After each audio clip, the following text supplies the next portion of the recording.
மாண்புமிகு பேரவைத் தலைவர் அவர்களே, மாண்புமிகு மகாத்மா காந்தி தேசிய ஊரக வேலை உறுதி திட்டத்தின் கீழ் 100 நாட்கள் வழங்கப்பட வேலை வாய்ப்பு தற்போது வளர்ச்சி அடைந்த பாரதம் கிராம வேலை உறுதி மற்றும் வாழ்வாதார திட்டம் 2025 திட்டத்தின் கீழ் 125 நாட்களாக உயர்த்தி வழங்க வழிவகை செய்யப்பட்டுள்ளது.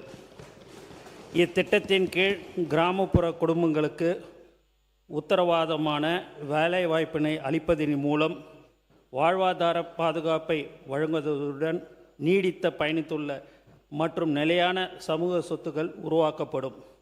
மேலும் இந்த புதிய திட்டத்தில் ஒரு சிறப்பு அம்சமாக அதிக அளவில் வேளாண் பணிகள் மேற்கொள்ளும் காலங்களில் விவசாய பணிகள் பாதிக்கப்படாமல் இருக்கவும், வேளாண் பணிகளில் போதிய தொழிலாளர்கள் ஈடுபட ஏதுவாகவும் ஒரு ஆண்டிற்கு 60 நாட்கள் உச்ச வேளாண் பருவ காலமாக அரசால் அறிவிக்கப்பட்டு இக்காலகட்டத்தில் இத்திட்டப் பணிகள் எதுவும் செயல்படுத்தப்படாது. மக்களின்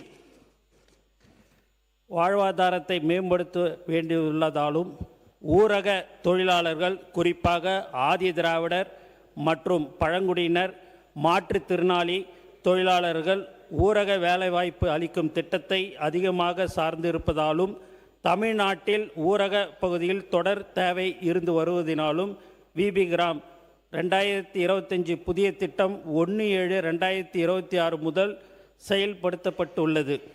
இந்த புதிய விபி கிராம் 2025 திட்டத்தின் கீழ் தற்போது 2027 நிதியாண்டிற்கு ஒன்றிய அரசின் 60% நிதி பங்களிப்பு ரூபாய் 7,586 கோடி ஒதுக்கீடு செய்யப்பட்டுள்ளது. மாண்புமிகு தமிழ்நாடு முதலமைச்சர் அவர்களின் உத்தரவுப்படி தமிழ்நாடு அரசின் 40% நிதி பங்களிப்பான 5,057 கோடி உடனடியாக ஒதுக்கீடு செய்யப்பட்டுள்ளது. மொத்தம் ரூபாய் 12,643 கோடி நிதி ஒதுக்கீடு பெறப்பட்டுள்ளது. தொடர்ச்சியாக வேலை வழங்குவது உறுதி செய்யப்படும் என்ற விவரம் தெரிவித்துக் கொள்ளப்படுகிறது.